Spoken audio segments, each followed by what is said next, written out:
Pinalawak pa ng Department of Agriculture ang programa na 20 pesos kada kilong bigas upang maisama ang mga magsasaka bilang mga benepisyaryo. Ayon po kay Agriculture Assistant Secretary Genevieve Guevara, layo nitong matulungan ang mga mahihirap na magsasaka, partikular ang may sakahan na 2 hektarya lamang o mas maliit pa. Gayon din ang mga farm workers at ang mga walang sariling lupain. Kailangan lang mag-register sa Registry System for Basic Sectors in Agriculture ang mga magsasaka upang makabili ng subsidized na mga bigas.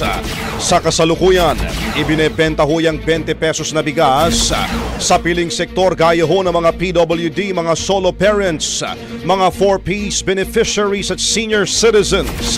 Sa kasalukuyan, mga kabrigada, ibinebenta ng gobyerno ang naturang bigas sa mga nasabing mga sektor. Ang bahaging ito ay hatid sa atin ng Guard C Plus with Zinc Capsule. Always protektado ang kalusugan.